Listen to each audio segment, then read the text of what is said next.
State and the New York State Thruway going south to Saugerties. Will muses, what if those fish were thinking they were the lucky ones, and under other circumstances, given a chance, gladly they'd have eaten us.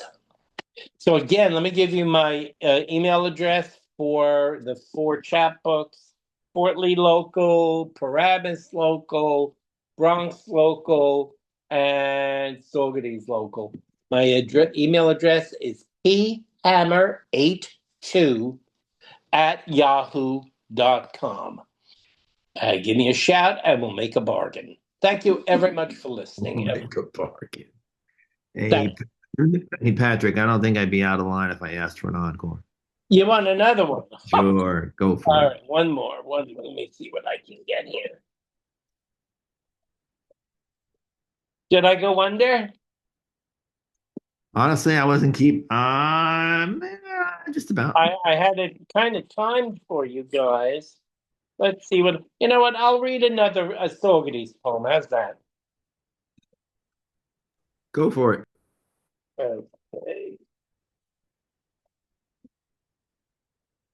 Okay. I'm unofficially known up in Saugerties as the mayor of Saugerties because I know everybody. And the way I did that in under 3 years was I go out in the afternoon when it's good weather. I take doggy biscuits with me and I sit on the public benches and I talk to people and I make friends with animals, and I've gotten to know a lot of people. And here's my philosophy. This is called benches. When I was younger, I thought bench sitting a waste of time. When I stayed summers with my grandmother in the Bronx, I humored her.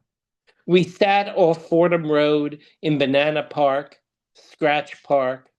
I read restlessly. She chatted with other older Irish ladies. Wasting time. A teen back in Jersey and Paramus at the mall. I window shopped rather than sit on benches like the old geezers. Boring. Retired now, I sit on benches day and dark.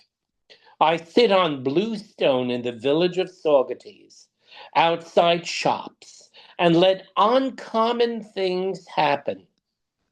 Drinks of cold water offered me, sweet treats handed me, and every day I sit, new friends are made.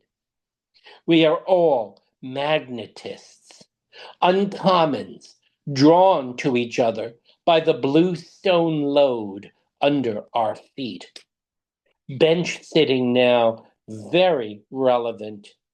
It's where we share, disseminate, refresh, and grow. And that's it. Thanks, guys. Bravo. Yeah. phammer2@yahoo.com. And unmute yourselves, folks. Say a few kind words. Thanks, everybody, for staying. Really good. Thank you. Enjoyed every minute. Thank you. Thank you for staying. Who is that, Jen? No, that was Greg.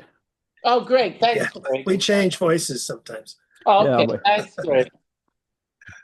Thanks, Jay. Really enjoyed it. It was fun doing. I'll see you guys Thursday.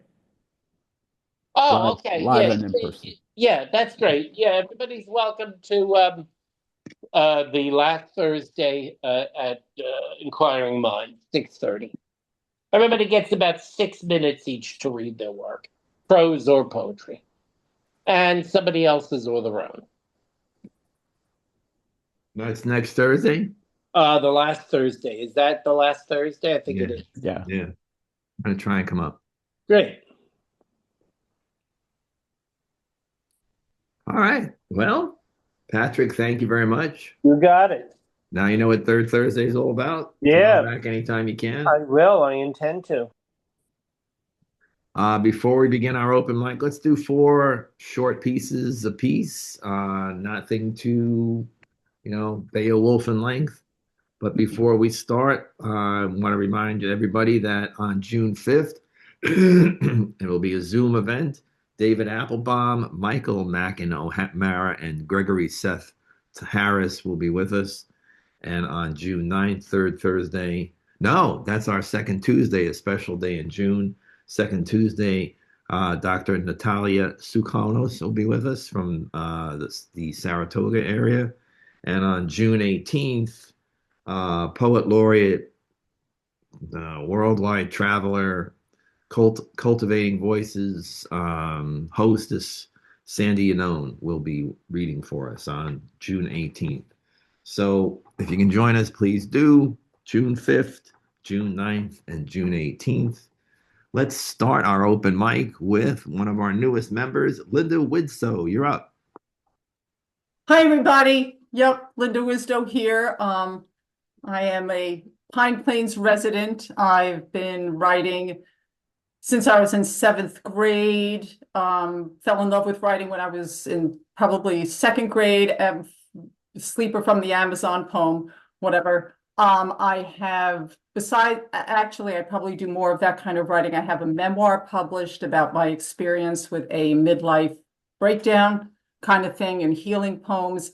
And I also have 2 middle grade fiction books out under my old married name, and they are in the library system, which is really nice. I self-published them. They are on Amazon. And I write poetry, and I do have a chapbook that was also about my midlife meltdown stuff. So enough about that thing. I am going to read a poem that I wrote for someone. I think everything the poem explains what it's about. It's rather lengthy. I don't know if it's Beowulf, but it's a longer poem. So I will give you that.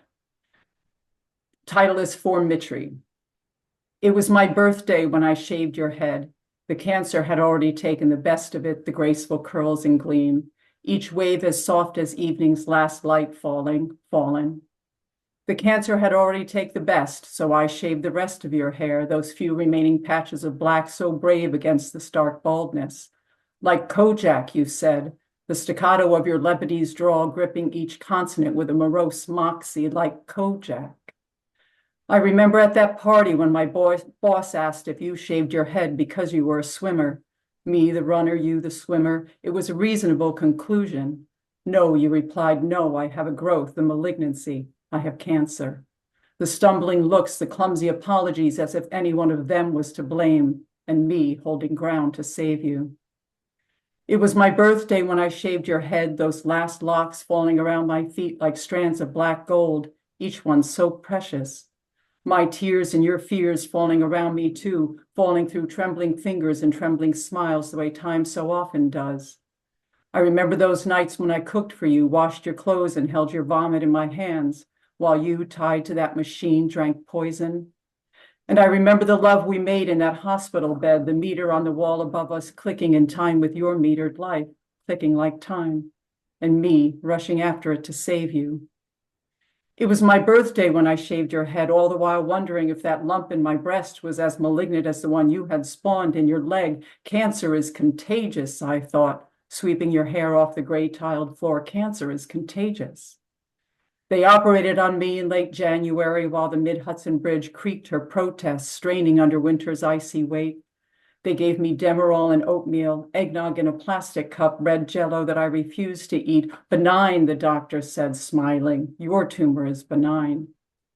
You came to the hospital to see me, bald and brave, still carrying the stench of chemo on your clothes.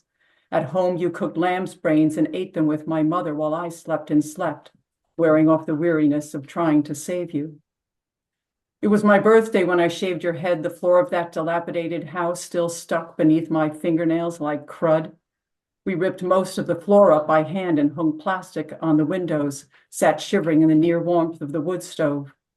The house should have been condemned, but each of us so needed something we could more easily save, me, the sick puppy, you, the broken house. I remember those nights you cooked for me, took off my clothes and held my face in your hands, all the while with that passion rushing through your veins and me rushing after it to save you. When your mother came from Lebanon, she brought baklava and halava all in 5-gallon drums because you could finally eat again, because you had tiny stubs of hair peeking out from beneath that baldness, because the cancer was for the moment asleep. It was my birthday when I shaved your head, and someone else's birthday when years later the cancer returned, took your leg and your lung, and in time took your life from your wife and your daughter and sons. I stood at your funeral like a lost sheep, a single flower in my hand, everyone around me a stranger now that so much time had passed. I gathered what I could remember of you, images retreating into the dark corners of your coffin, watched your wife drop a flower on your grave. One by one, the onlookers moved on to other lives while I lingered behind, dropped my own flower on your grave and watched the October wind carry it away. Silent and still, I watched. In the end, I would not be the one to save you. Time had run out and only fate remained. Fate and whatever else calls each of us back to ashes, dust back to dust. In the end, it was fate who rushed in to save you. In the end, it was fate who rushed in to claim you. That's it. Wow. Wow. It was a rough time. It was a rough time. Oh yeah. Just the one? I have two other shorter ones. Go for it. Okay, and these are both from my chapbook Shards, which I only put out for people in Sexual Abuse Awareness Month and for my birthday, because some of the stuff is edgy, you can imagine. Writing was a major part of my healing, which you can get in my little, let me scroll down to where that is. Okay, so in the beginning of the book, I have a poem titled On Words and Healing. First, there were the words I threw across the floor of my therapist's office, bits of truth I'd been avoiding for decades and that had finally begun whittling away at my sense of reality, my sense of sanity, cutting off my air supply. Breathe, Lynda, breathe. Next came the poetry, pages, no volumes of words that came pouring out of me at all hours of the day and night. More truths, more gasping, more grasping for the one sentence, the one phrase that would allow me to stop shaking and sleep through the night. Breathe, Lynda, breathe. Then finally, once enough words had been poured out of me, squeezed out of me, screamed out of me, came the healing. And now I will do the seashore floor. Page 25. Here we go. The seashore floor. And oh, Daddy, that wave took me under, pulled my tiny hand out of your larger one and tumbled me like dice under the seashore floor. But you found me, didn't you? You found me and dug me out of the swell, wiped the sand out of my mouth, all baby-toothed and precious, and gave me back my smile, lined with tears it was and too many grown-up things, but it was a smile nonetheless, plastered to my chin like the salt-soaked hair to my neck, all slimy and slick, foul-smelling and sick like some boat on a stormy sea. But I wore it, that smile, like you told me to, wore it long and well like a curse, all terse, and pressed where it fell from your hand like those dice, like that girl on the seashore floor. But eventually all seaside things die, Daddy dear. They dry out and crack. My smile did, and then fell into my mind's caverns like sand, sat there and itched like a son of a bitch until it drove me mad, mad, I tell you. All that stuff between my toes, between my fingers and up my nose, all of it itched till it drove me mad. Not being able to scratch will do that, you know, drive you mad, mad, ravenous for release. And oh, Daddy, that wave pulled me under too, the madness. It pulled me under and under and under, no one standing by to find me in the swell, so I sank like those dice, like a rock in a well, just low enough to let the swimming things keep me buoyant, just barely for a while. They had gills, you see, and me just these sea-filled lungs. So cloudy and murky, life lived from down deep, nothing to cling to except that old creep, too slimy and slick, foul-smelling and sick to catch any real hope, useless anyway, my tremulous grasp. What little light trickled in was lost in the shadows, weighed down and wet until buoyancy no longer mattered, was impossible anyway when even the swimming things scattered, and soon weren't swimming things anymore. I was alone, dear Daddy, the way that you left me, like dice on the seashore floor. And that's that. Whoa, you got to come back more often. You do. Okay. You do. Okay, Your, thank your, you. your use, Lynda, of inner rhymes, slant rhymes, skewed rhymes, every kind of rhyme with such glee and drive is just wonderful to hear. Wonderful. Well, and as you say that, I have to think that, like I said, my writing stuff was inspired by the poem "A Sleeper from the Amazon," and that's probably where it came from. A sleeper from the Amazon put 90s of his grandmas on. The reason that he was too fat to get his own pajamas on. So I think it comes from that. Sure. Yeah. Yeah. Thank you. Thanks. Thank you, Lynda. Nice to meet you. Nice to hear you. Thank you. Thank you very much. Jim Seegert, you're next.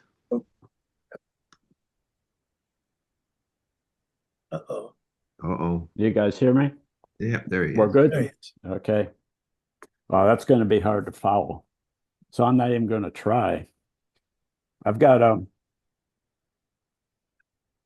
two short pieces that I can do. They're new ones. The first one's called Under the Surface. Huddled under the western abutments of a massive aging stone viaduct, bridging the smoggy river valley where ore boats ply, a person you'll never meet humbly resides. That person knows you, though. You pass over them twice a day, carrying your thoughts and your dreams that you've never shared or even dared. Below you, in those not so distant shadows, under the surface of your easy flowing life, wrapped in a ratty, damp blanket and a threadbare coat, once donated to charity, someone knows your life. The restaurant receipt, the show stubs, are long gone now, used to start a fire. The coat's crumbled photo still remains. He must have known her, he fantasizes. But he definitely knows you. He'll still be there after your ashes are scattered above his head, swirling down upon those waters among the pigeons where the ore boats forever ply until oblivion.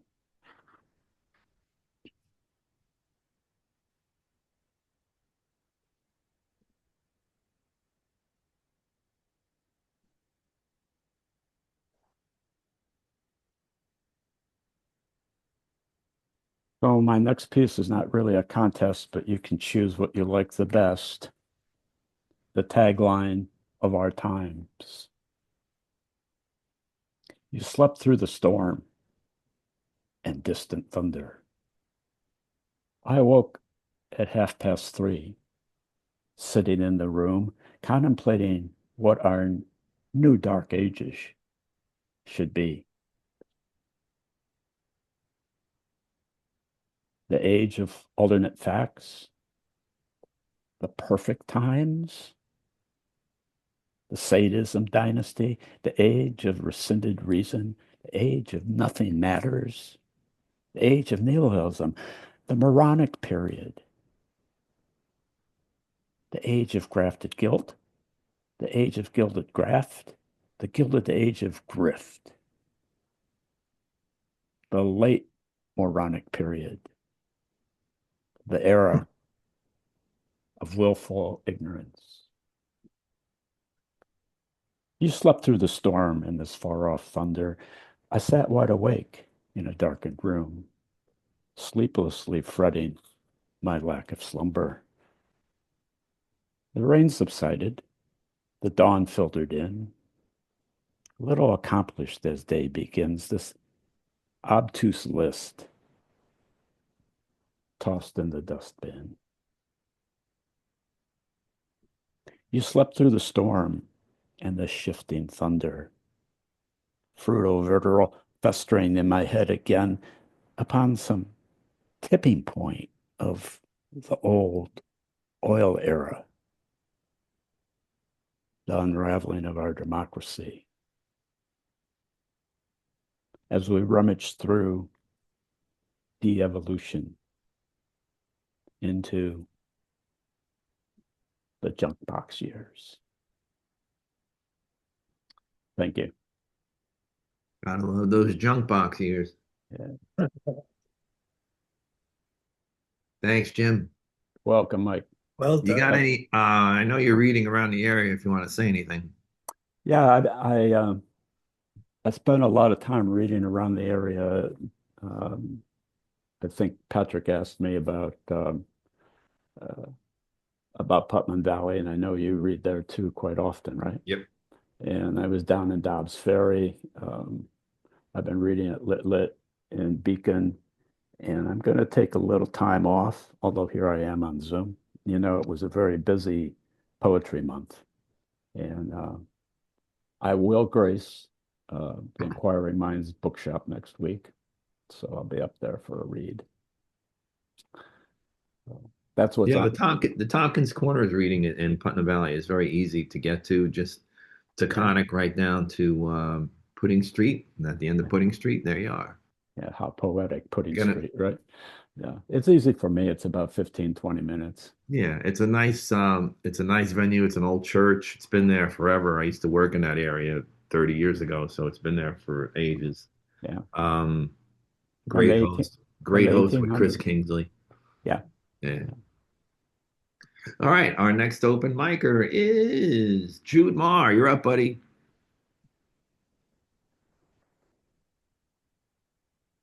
Jude, still with us? Yes. Yes. Oh no, I'm sorry, Greg. You're next, and then Jude. Sorry. Oh, okay. Okay. I just stepped away for a moment. Okay, here Uh-oh. we go. No. Well, let's rock and roll. All right, yeah, okay. After Jude, then Greg. Sorry about All that. right. No problem. No worries, no worries. Hold on. Okay, I was going to read a few very short, slightly more sort of abstract pieces, but I think I'm not going to do that. I think I'm going to read a couple of slightly longer, less abstract pieces. This one is called The Case for Laser Eye Surgery. Contact lenses are compatible with rain and snow, however cataclysmic. They will not fog above a mask, however hard it is to breathe. They can even be worn overnight. Sure, there's a risk of red eye, but when the siren sounds, you won't have to fumble for your glasses on the nightstand or worry that they'll get broken in the blast. Although, in case of total civilizational collapse, eyeglasses are more likely to last. Glasses can be cleaned with the ragged corner of your old t-shirt, and if the worst comes to worst, they can be held together, at least for a while, with all kinds of tape, as you escape into the hills or underground, as you understand that lack of vision was a choice.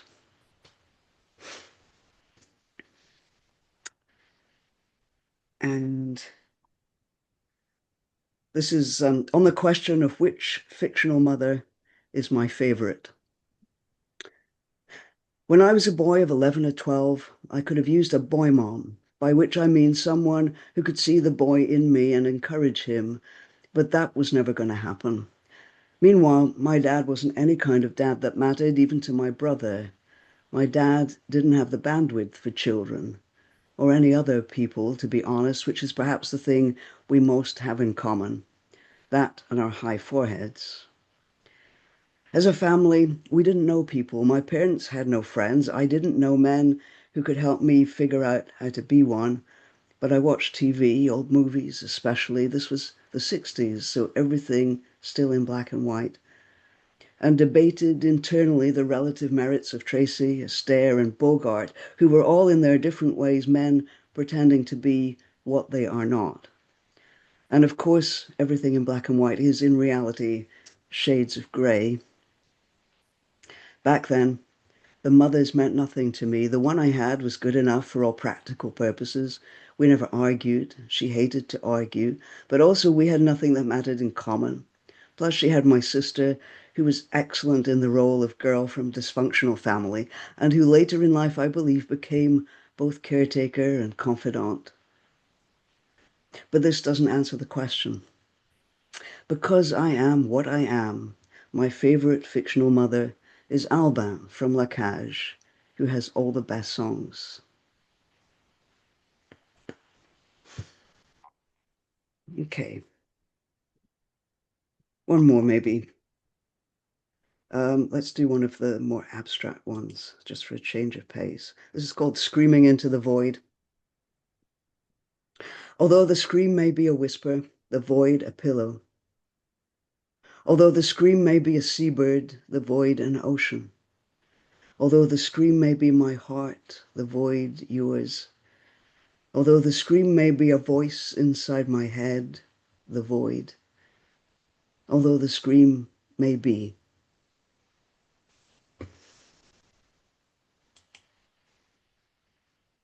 Dig it. Beautifully Nice. done, Jude. Thank you. Yeah. Okay.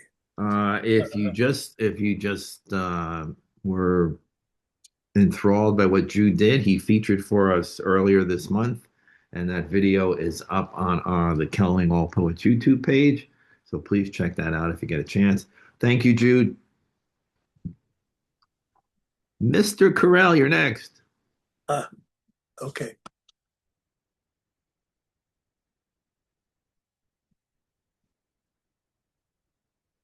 Um, I don't think I've been anything but last practically ever in the last 3 years, maybe once. Yeah, with Ken once. Tonight it's because I had surgery this morning and I'm still feeling the anesthesia. But I love saying that word, anesthesia. I have two shortish, one short, the other one shortish poems. One moment. Okay.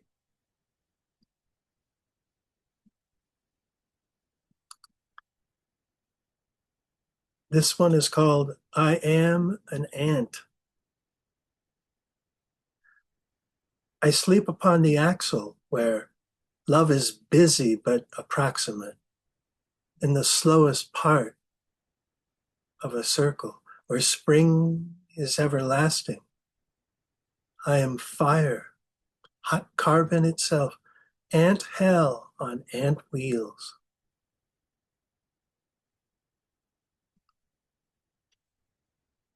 And the other poem is called A Warm Tomb. A crow on my shoulders, hauled through long hot days. Vicious harpies steal our food. Do we pause to fight, defend, or get the lead out for safety? Freedom rouses our wrath. With whom do we battle? The ones who scorn virtue? The ones with 3 houses or 4? The ones who hoard? The ones who constrict us and slice us thin? The one who feeds us our young? Ones who make us monochrome and disappear us and laugh and laugh. This is an ancient game, a tourney. It is our turn now to withstand, to prevail for the unarmed, to mount barricades and die before we stain the sea with such valorous blood. Tell me, do they outnumber us? The bullies, tyrants, wolf packs, Einsatzgruppen? Mayday.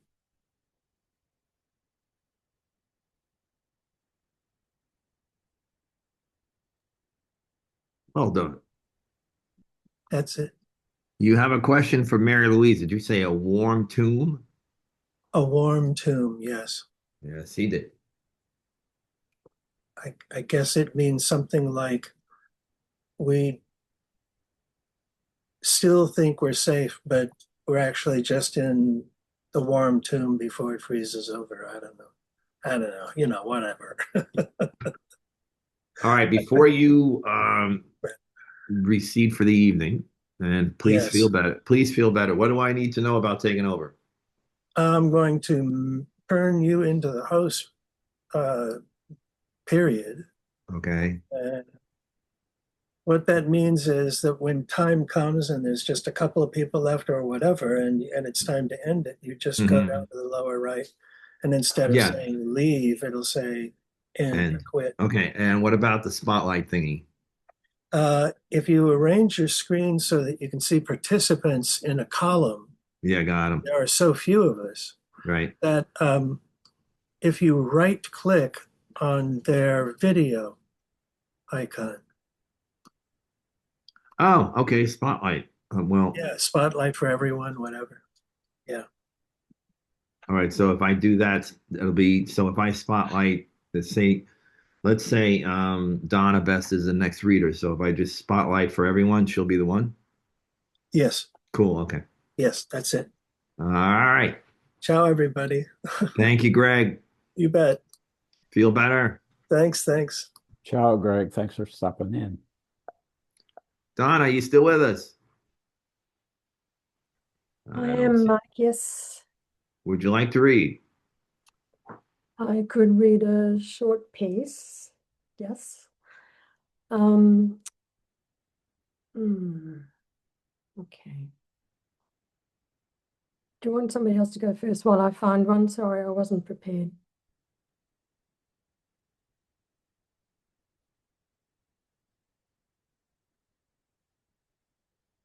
John, you want to go before Donna while she's still looking? Yeah, okay. I have three very, very short poems to read. All right, don't go for it, my friend. Okay, let me unmute myself. Okay. This is called Acceptance. The river flows the way it flows. It makes no sense to fence it in or try to change its course. Time comes and goes, and everything it carries is history marked and permanently etched. Memory's stems are thick with thorns that catch on what we wish were so. And when those nettles scratch and maul the face of all that should have been, what choice is there but just to let that river flow?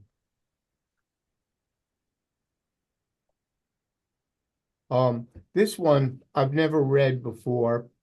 I wrote it 9 years ago. I used to live in Staten Island. That was the first place I lived in after I left home. Just after I moved to Staten Island, I would dream I was on the ferry, and the ferry was sinking in the slip, water rushing in. I had just left my home in the Bronx, where alcohol pulled the family strings, bringing troubles on top of troubles like falling dominoes. In my small lifeboat apartment, the waters of living costs constantly lapped over the edge, threatening to engulf me. My mother offered to take me back. She being part of the reason I left, I, of course, said no. But looking back on it, that offer is what stays with me. And here's a very, very short poem, and interesting coincidence that Mary Louise brought up that she's going to have her students do one-sentence poems, because that's what this is. It's a one-sentence poem.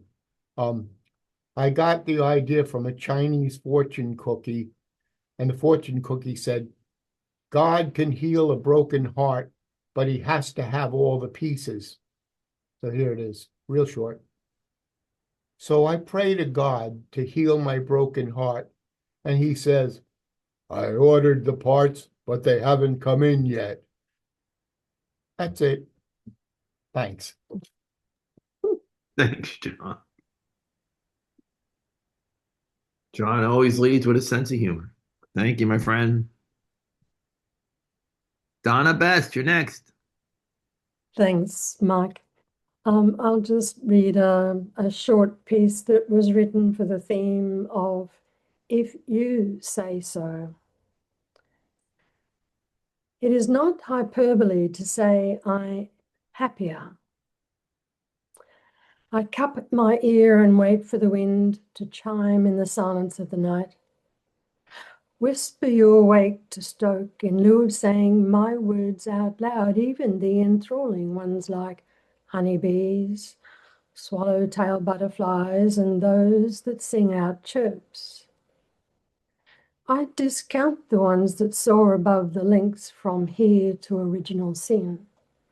Shut my eyes against age and summer's gone, and we make love with flames.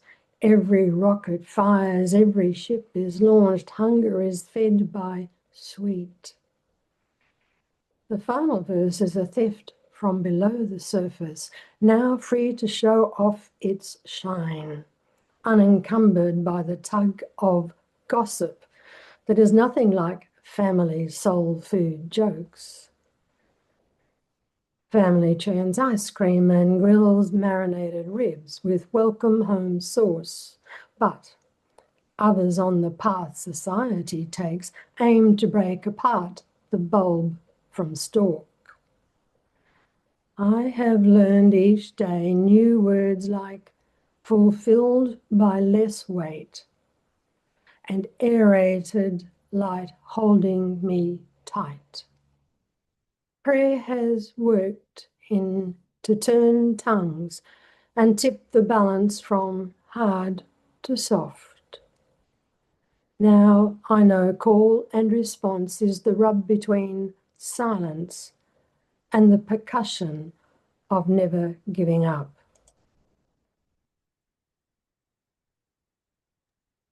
Thank you, Donna. Did you want to do another one? No, that'll do. Thank you. Thank you. Donna Best, everybody. Naomi Bindman, you're next.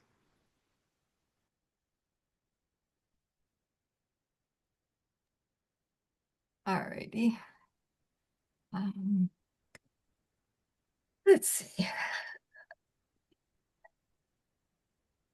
So I was planting potatoes today, and I remembered this poem. It's called The Patience of Potatoes. Remember when you were so eager to see the green leaf edges pushing up through new soil, but it was taking way too long, so you wanted to dig down to see if they were still there, doing anything, or if they'd melted into the earth. You needed to do something instead of just waiting helplessly while they rotted beneath your feet. But then you heard a voice, like an irritated teacher scolding from the row below, "Be patient." And the next day, there they were. Tiny, wrinkled, newborn leaves, shining proudly against the loam.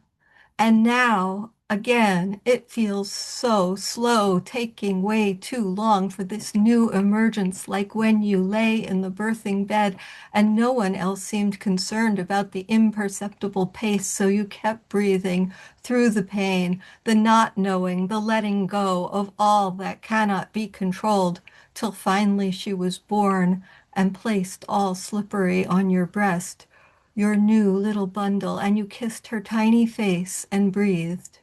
Remember the patience of potatoes. Trust the potatoes. Let's see, I thought I had this queued up in order. There we go. Now I've lost everybody. This is a recent poem.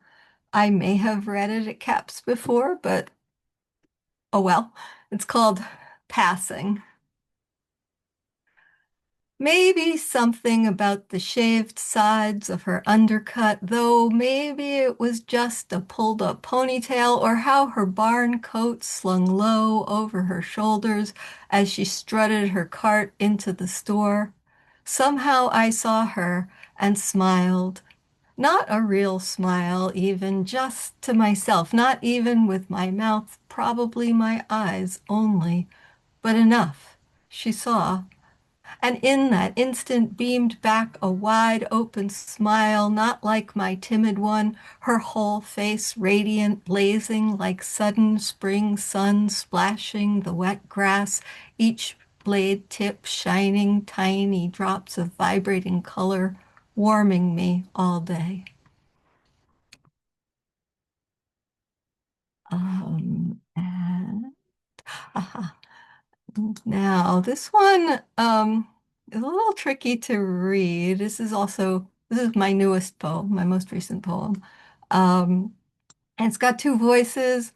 So on the page they're separated, and then the sort of narrative voice, the dialogue is in italics, and the narrative voice is more or less centered, not italicized, but I'll do my best to read it and hopefully it'll come through. It's called Punchbacks.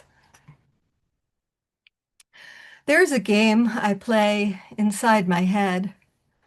Light green punch buggy, no punchbacks. Light green punch buggy with blue diagonal stripes, no punchbacks. Light green punch buggy with blue diagonal stripes and a moonroof, no punchbacks.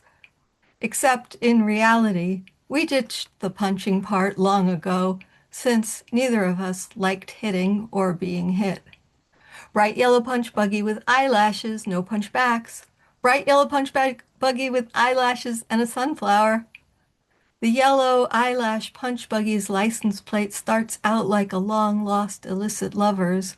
Sometimes I still think I see on the road, except I don't say this aloud. Forest green old-fashioned punch buggy, 60s style forest green punch buggy with oval rear window, like my family's first car, Herman, sky blue with a little elliptical window in back. My brother and I like to hide in the carpeted well behind the rear seat. White punch buggy with a black hatch, white punch buggy with black hatch and spoiler.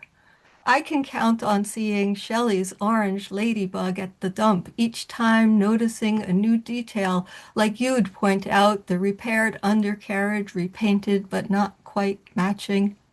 Deep purple punch buggy, no punchbacks. Deep purple punch buggy with black racing stripes. There's a red punch buggy that lives down the road from us. Nothing fancy, no moonroof or racing stripes. Round taillights, about the same age. Pale blue convertible punch buggy, pale blue convertible new style punch buggy, pale blue convertible new style punch buggy with bling lights, as the one on the way to the vets that's just like the one we test drove together, except for the rickety roof rack and stickers on the back. Yours would too probably have stickers or something. Jet black punch buggy with sunroof, jet black punch buggy sunroof and gold wheels. The blue one I put down the deposit on when you drove away in the rain, placed the receipt in the center of the table to surprise you when you came home. Except you didn't. It ends like that every time. Nicely done. Thank you. Oh, I thought we had 4, but No, go for it. No, I'm sorry. Go for it. No, go for it. After that one, you got to go for it.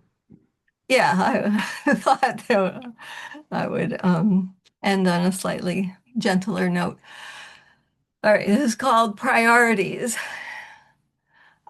I have learned to look past rain, speckled windows, to the shining blue streaked with silver wisps, past weeds interweaving my garden, to the glistening hummingbird poised mid-spiral, past the deep grooved stairwell post, a miniature devil's tower, to memory of my cat's joy balanced atop the wooden finial ball, past dust-covered stones and shells lining our shelves, to cradle the solace of your life's time in our safe nest.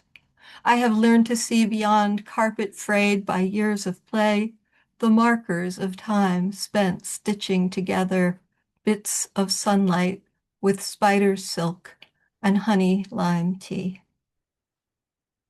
That's all. Beautiful. Beautifully done as always. Thank you, Naomi. Always. I'm going to do 3, but I'm going to ask if anybody wants to do one more after I do my 3, please. That includes you too, Patrick. So, we'll do it a little extra because that's what we do here on Third Thursdays. So if anybody's got another one that they want to do after I do my 3, let's do them. Okay? This first one, I guess, is for Patrick, a man from New Jersey. This is called Canarsie. Brooklyn is a very crowded place, so few stand alone in Canarsie. I've always loved that name, Canarsie, originally in Lenape. Canarsie, the shadows it uncovers, the love required. Canarsie, a deli of saints taking a break from the auction. Canarsie, the last stop before getting to where your essence is going. Uncles in Canarsie, aunts in Canarsie, second cousins too. East on Fresh Creek Basin, south on Jamaica Bay, the BMT Canarsie line. Coltrane in Canarsie, Monk and Miles to Canarsie, where you only get a break every so often, so make the best of it, they say in Canarsie, where historically, when compared to neighboring New York, nothing much has happened in Canarsie.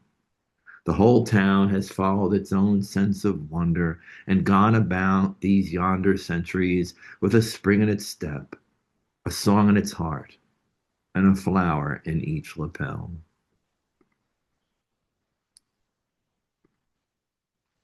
Let's see what's next. Mike, you might want to unspotlight me and spotlight you.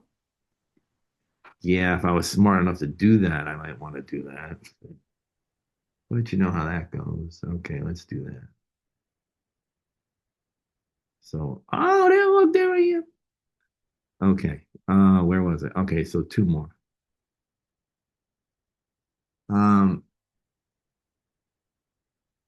We've all gone out and done our readings here, there, and everywhere, and this is called Baltimore Tuesday. Skittering after syntax, I deplane and set up shop. There's no open mic, which is for the best, as you'll see about 3 poems in when I hit my stride and beg for your pocket change. I've registered my international standard book number and Substack. My blog is here, so comment there, leave a like and share.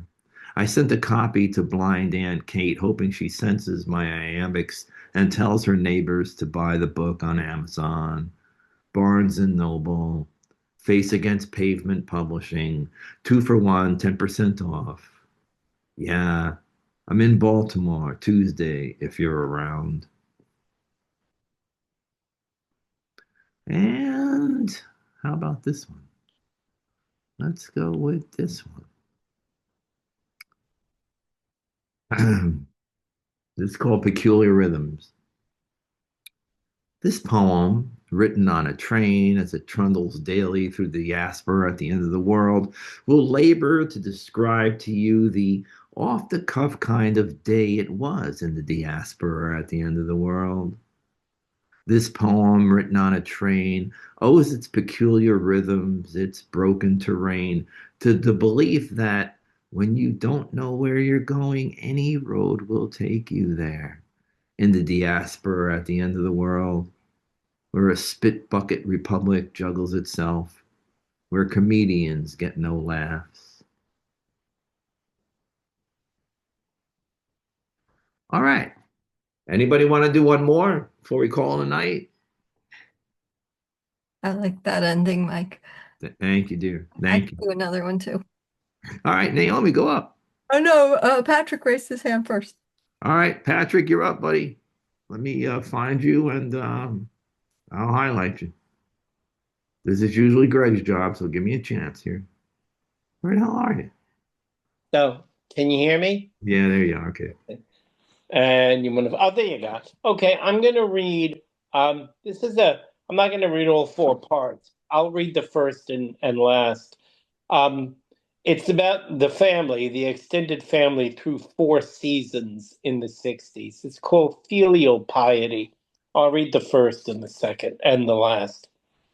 Once upon a time in a place called the Bronx, My extended Irish family, like misplaced Victorians, endured Christmas Day together. Grandaunts, granduncles, grandmothers, pop-pops, cousins, cousins-in-law, cousins-in-law yet to be, significant others of the moment, all of us on Crescent Avenue, in the Fordham section, in the fifth floor walk-up, high-ceilinged apartment of Cornelius Duty and his wife, Mary. We sat year after year, shivered many Christmases out of time, with boilers down, sat out the holidays in one room, in one front room, pregnant moms in the center of our circle to keep them warm, opening countless presents for each person as snowstorms raged outside. Filial piety and family standards of the time bound us.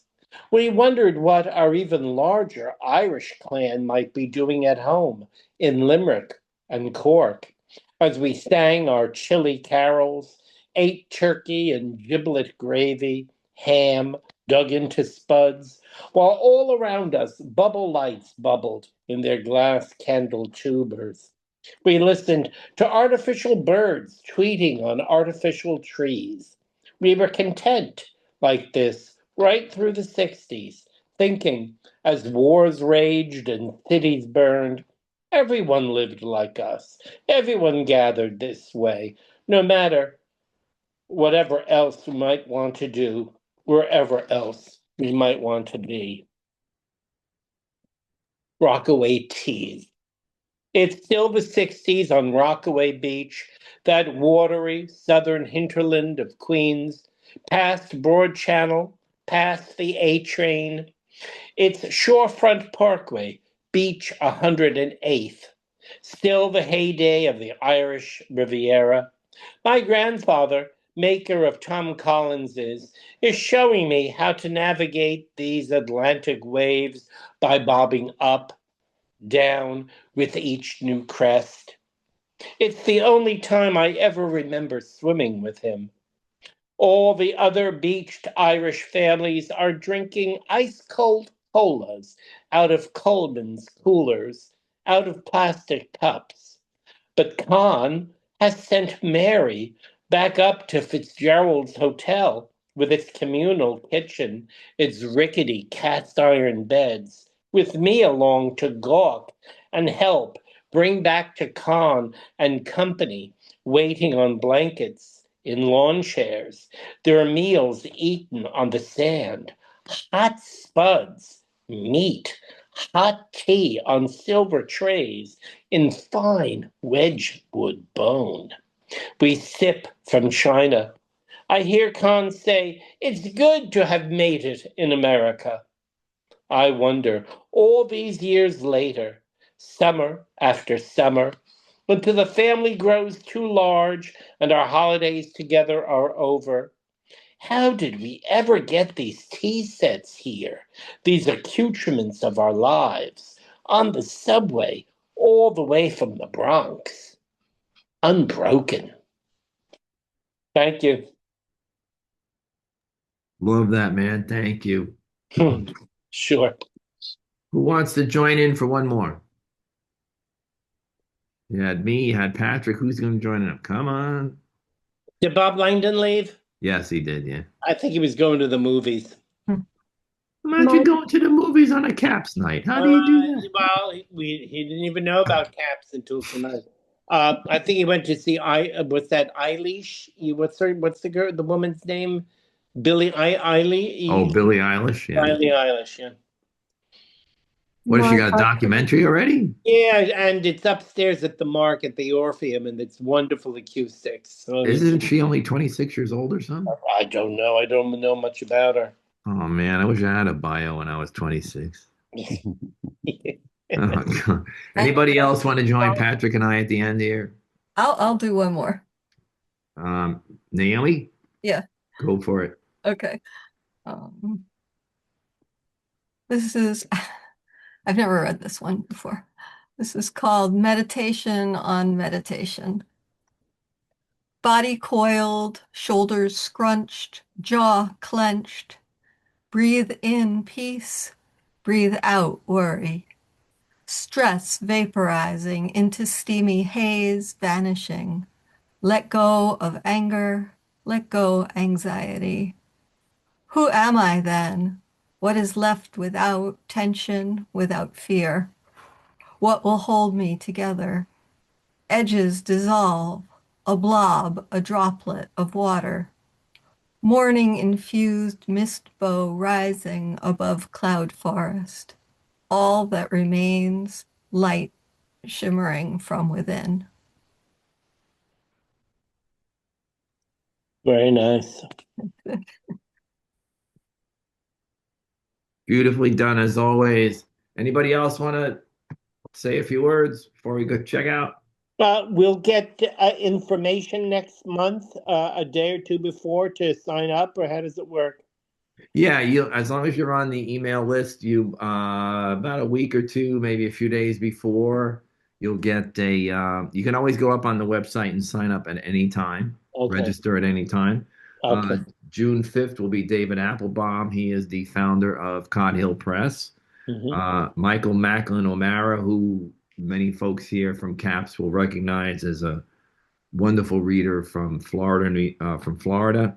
And Gregory Seth Harris, who has joined us many times from Colorado. He will be here also.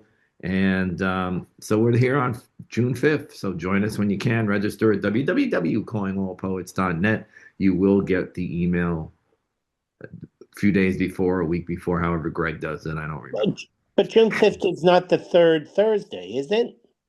No, we do. What we do, Patrick, is we do several events. We do 9 every month. We do 2 events: first Friday and third Thursday, which is today. Is the first Friday in person? Let me not say. We're going to make that decision come August. Okay. Okay. June will not be in person. June will be on Zoom. We never do a first Friday in July because it's always July 4th weekend. Right. So we never do it. But you'll be here the third Thursday, though, in June, right? Yes, the third Thursday in June will be Sandy Aon, and we will be here on Zoom only because third Thursday is always a Zoom only. Gotcha. June 9th is Dr. Natalia Sukonis. That will be Zoom also. And on June 5th, first Friday, is David Applebaum, Michael O'Mara, and Gregory Seth Harris on Zoom, simply because I wasn't supposed to be here, but I'm going to be here, so I'm not going to change any plans about doing things live. Okay. All right. Very good. I want to thank everybody for coming out, Patrick especially. Thank Mary you. Louise, it was great to see you. Donna, great to see you. Jude, great to see you. Thank you, everybody. Thanks, everybody. I think Jude was going to read one more. Who? Yeah. Jude. Were you going to read? Jude. Go for it, buddy. Okay. Yeah. I mean, I don't mind either way, but I can. No, please. Okay. One more. This one's called I Don't Remember Dreams. I don't remember dreams, but this fine art museum seems familiar, where sculptures writhe and shift, figures in wood, in stone, in wax, where corridors exist to hang torn photographs, images of broken, splintered, melted, overexposed. I don't remember dreams, but I seem to know the contours of this rope that is eating at my flesh as I pendulum above an ocean grey and slick, and hear creatures scream, see a cloud shaped like whale song. Childhood nights, I remember walking circles in my room, trying to breathe, but I don't remember dreams. That's it. Nice. Thank you, my friend.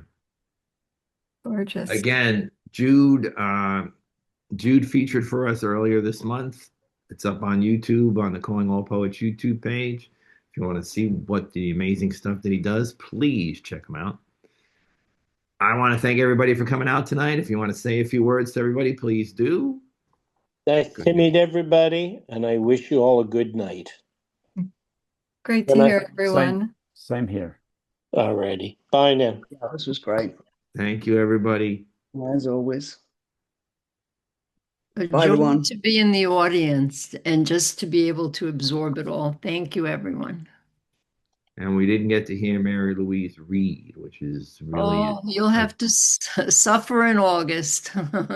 No, you kind of cheated us, but it's okay. Okay. Thank you.